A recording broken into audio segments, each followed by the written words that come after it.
6장 말씀에 우리 전반부를 함께 읽었는데요. 우리가 읽지 않은 후반부 내용에서는 어제 우리가 읽었던 그 말씀의 내용을 다시 한번 강조하는 그런 메시지들이 등장합니다.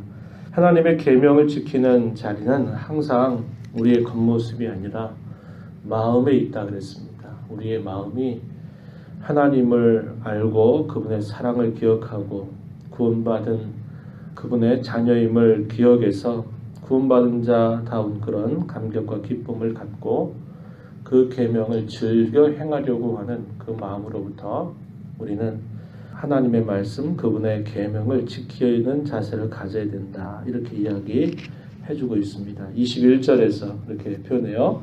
그것을 항상 내 마음에 새기며 내 목에 매라. 그렇다면 그것이 너를 인도하며 보호하여 줄 것이고 너로 하여금 마치 자다가 일어날 때 너에게 더불어 말하는 것처럼 내 길을 인도하고 지도할 것이다. 지켜줄 것이다. 생명의 길로 가게 할 것이다. 이러한 말씀을 주고 있습니다. 22절에 그것이 내가 다닐 때 너를 인도하며 내가 잘 때 너를 보호하며 내가 깰 때 너와 더불어 말하리니 대전 명령은 등불이요 법은 빛이요 훈계의 책망은 곧 생명의 길이다. 이렇게 말하면서 어제 우리가 읽었던 그 말씀처럼 하나님께서 세워주신 정당한 관계에 의해서 이런 성적인 문제에 휘말림을 당하지 않고 그러한 죄 가운데 빠지지 말아야 될 것에 대해서 또다시 강조하는 그런 표현을 우리가 볼 수 있게 됩니다. 26절 보면 음료로 말미암아 사람이 한 조각 떡만 남게 될 것이고 음란한 여인은 귀한 생명을 사냥합니다.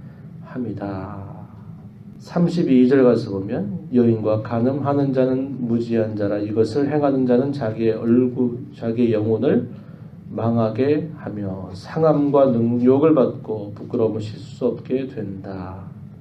자기 영혼을 망하게 한다.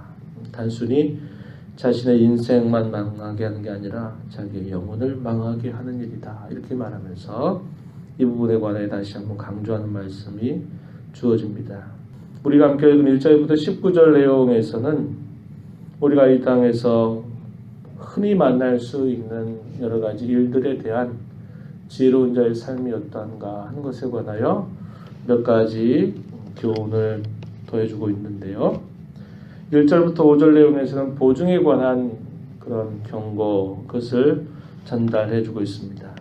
지혜자로 우리가 이 땅에 살아가는 동안에 보증과 관계된 이런 문제에 있어서 쉽게 우리가 이런 부분들을 하게 될 경우에 큰 위험을 만날 수 있다라는 것을 우리에게 가르쳐 주고 있습니다.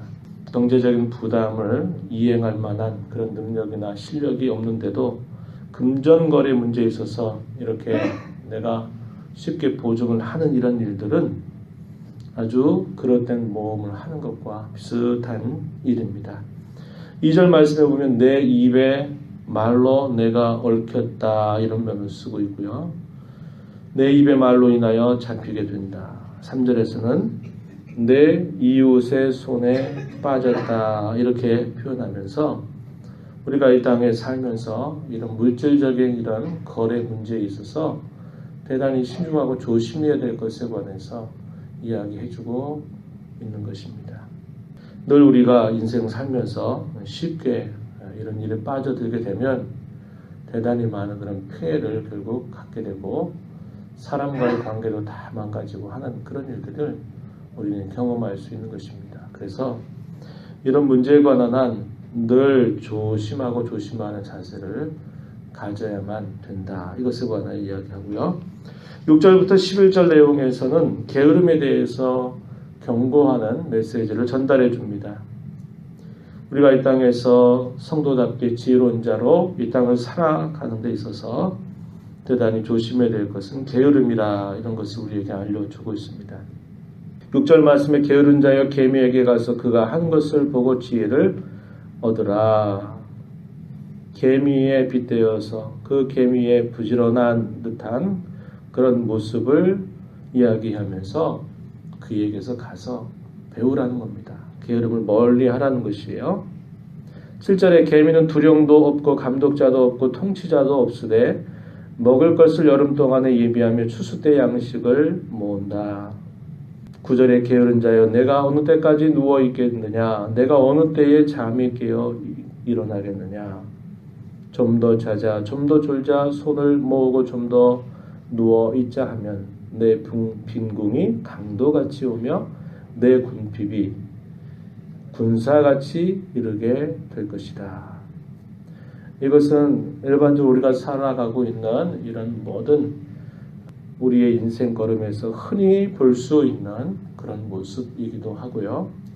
신앙인으로서 우리가 또 이런 부분들에 있어서 게으르게 될 경우에 우리의 신앙의 많은 부분에 있어서 결국 영적인 잠에 빠져버리게 되는 그런 일들을 맞게 되는 것도 역시 그러합니다. 그래서 이런 게으름을 우리가 조심해야 되고, 이 땅의 짧은 인생을 살아가면서 우리의 시간과 우리의 또 모든 기회들을 바르게 사용해서 하나님을 위해서 부지런히, 그분의 나라를 위해서 부지런히 살아가는 그런 신앙의 자세를 끊임없이 힘써가야 된다 하는 내용들을 우리는 생각하게 되는 것입니다. 12절부터 19절 내용에서는 여호와께서 미워하시는 것, 그 마음에 싫어하는 것이 67가지가 있다 이렇게 얘기하시면서 17절에 보면 교만한 눈, 거짓된 혀, 무지한 자의 피를 흘리는 손, 악한 계교를 꾀하는 마음, 빨리 악으로 달려가는 발, 거짓을 말함으로써 사람들 사이에 이간하는 것, 이런 것들을 여호와께서 대단히 싫어하신다 이렇게 말씀하고 있습니다. 왜냐하면 하나님은 그것과 전혀 반대되는 그러한 성품을 가지고 계신 분이고 그분의 속성이 그런 분이시기 때문에 그분을 모시고 살아가는 지혜로운 사람, 성도들은 그러한 부분들에 있어서 늘 빠져들지 않도록 주의할 것을 우리에게 가르쳐 주고 있는 것입니다. 대단히 실제적인 그런 교훈들을 우리에게 계속 전달해 주고 있는 것이죠. 저와 여러분이 이 땅에 살면서 믿지 않는 사람들과 섞여 살고 또 우리 안에 여전히 남아있는 죄의 부패한 그런 성향들을 우리가 가지고 살기 때문에 항상 지혜로운 말씀, 하나님의 말씀 우리의 마음에 품지 않게 될 때, 우리의 마음에 그 말씀을 두지 않게 될 때 우리는 끊임없는 이런 죄의 손길들, 죄의 걸음에 빠져들게 된다는 것을 우리는 기억하게 되는 것이고요. 그래서 이러한 모든 일들에 있어서 가장 중요한 것은 우리의 마음에 늘 하나님의 말씀을 두는 것입니다. 그분의 말씀을 두고 그분의 말씀의 어떠함을 늘 우리에게 지도하고 이끌어 가시는 대로 그 말씀을 순종하는 일에 집중하며 살아가야 되겠다 하는 것이고요. 우리에게 주어진 모든 삶의 기회들을 나 자신을 위해서나 내 만족을 위해서나 내 욕심을 위해서가 아니라 하나님의 관심과 그분의 기대와 그분의 마음에 따라서 잘 쓰려고 하는 그런 결단과 또 자세를 가지고 언제나 살아가는 저와 여러분이 되어야 할 것입니다. 이런 하나님의 은혜가 우리 남은 생애 동안 함께하기를 진심으로 바랍니다. 하나님 아버지 감사드립니다. 이 새벽 시간에도 저희들을 불러주셔서 주 앞에 이렇게 서게 하셔서 입을 열어 찬송을 드리게 하시고 오늘도 저희들에게 주시는 말씀을 또 읽고 듣고 또 그 교훈을 생각하게 해주신 것 감사합니다. 하나님 아버지 우리에게 주신 생명의 길, 지혜로운 길, 성도답게 살아가는 길들을 살아가기 위하여 또 이 시간도 주 앞에 나와서 은혜를 구하고 도움을 구하고 간구하오니 저희들을 불쌍히 여겨 주시옵시고 저희들을 인도해 주셔서 우리의 인생이 길지 아니함을 언제나 기억하게 하시고 죄악된 세상 가운데 섞여 살면서 많은 사람들이 별 의식 없이 두려움 없이 살아가는 그런 악한 걸음과 길들에 휘말려 살지 않게 하시고 하나님을 위하여 하나님의 영광을 위하여 저희들의 삶을 올바르게 잘 선용하며 살도록 도와주시고 인도하여 주시옵소서. 은혜의 보좌 앞에 나와 간구하오니 저희들을 용납하시고 그 신은혜와 긍휼을 베풀어 주셔서 하나님 말씀 들은 자로 기도한 자로 합당하게 주 앞에 살아가는 복된 하루가 되도록 인도하여 주시옵소서. 귀하신 예수님 이름으로 기도하옵나이다. 아멘.